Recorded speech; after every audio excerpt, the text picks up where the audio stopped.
Hi, we're here at the I for Travel Distribution Summit for the first day in London, and I'm here today with Kevin from Travolution. Hi, Kevin.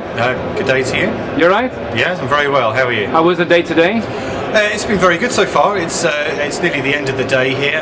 We've made a lot of good contacts. We've been talking to some of the exhibitors, attended some of the sessions this morning, and we've been trying to do some blogging as and when we can. But, okay. It's been good so far.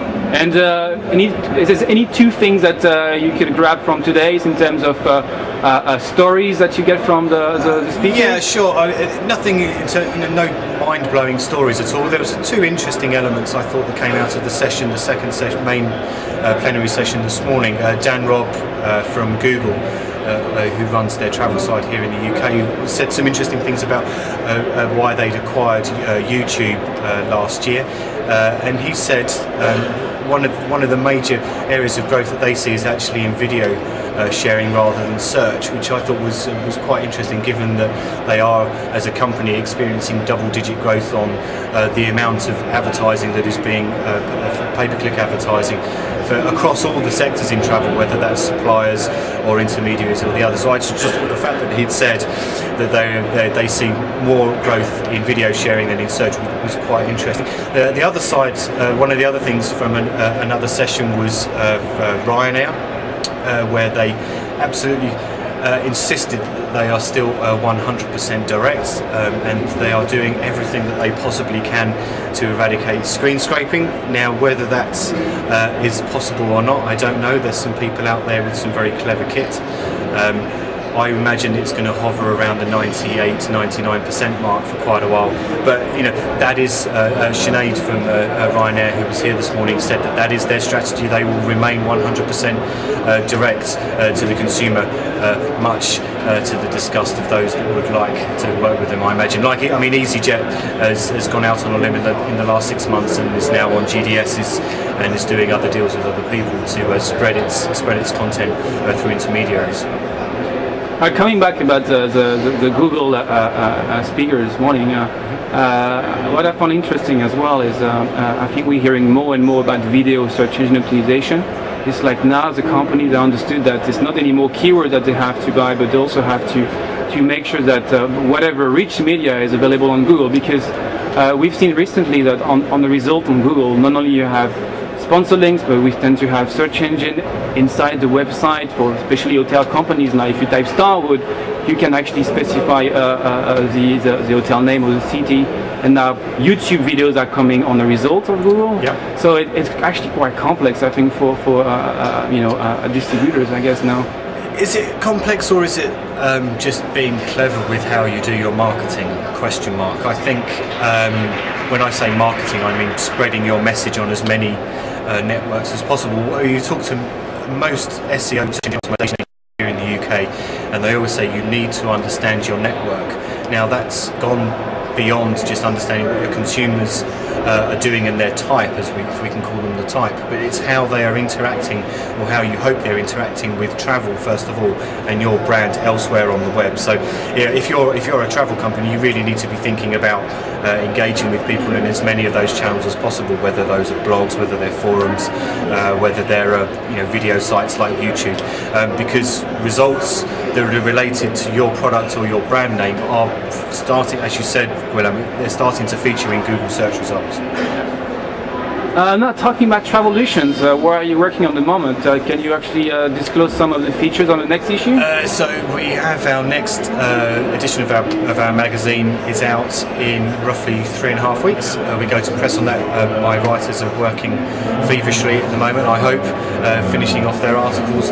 Our main cover story, if you like, is about, and this really leads on from the big issue at the moment, which is brand protection, but we've kind of taken that a stage further, and we're looking at basically how easy or not is it to have a brand online. So there is an argument that brands do get lost on the web.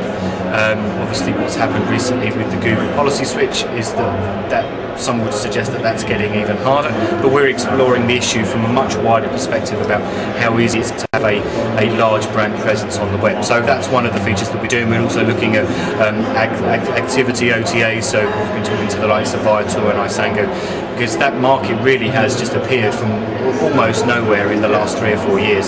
So we're looking at that. That's one of our other big features, and we have our regular columnists and our road test and sightseeing and all the other things. And your podcast, how's that going on? I mean, that's quite new, so and I think it's quite interesting. I've been recording some segments for the next episode of the Purple Pod here today at this conference. It's doing incredibly well. We're streaming the whole thing through iTunes. We're getting a lot of subscribers to iTunes, which is fantastic. We have a great sponsor in the On Holiday Group who's involved with that now. So all in all, the podcast, although it's still very young, we've only done 4 or 5 episodes. It's another one of those things that we've just tried it, and it seems to have worked. So we're very, very happy with it, and it's actually quite easy to produce. You know, yeah, that's why I say it's not too time consuming. No, right? not too time consuming at all. There's some great free tools, which is great about the web. You can download. We use a piece of kit called Audacity, which allows us to just splice the whole thing together. A 30-minute podcast takes me about 45 minutes to edit, which is quite incredible. Really. So yeah, I guess it's easier than video. I mean, I keep saying that video is a great thing, but it takes actually time to edit it, and where podcast it's... Yeah, possibly. I'm not quite sure if I completely agree. We're starting to edit bits of video ourselves from the Travolution Summit back in April, and that's, you know, if you use a really decent piece of kit, you can still get a very decent piece of kit from for free off the web, I hasten to add. But if you use something that's very easy to edit and segment and move around, it's actually, maybe it's me, I find it quite easy. So. Last questions. Sure. I know that on your blog you have quite a funny post about you know, the Steve Hafner picture, and you ask what would be the most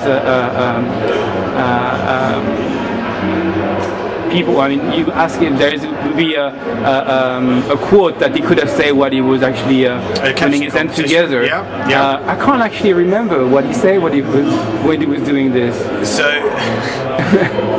we had a great picture from the Travolution Summit and I'll move back just a bit here, of Steve Hafner, who's the CEO and co-founder and founder of Kayak, sitting like this in, you could say, praying, and we did a very cheap caption competition.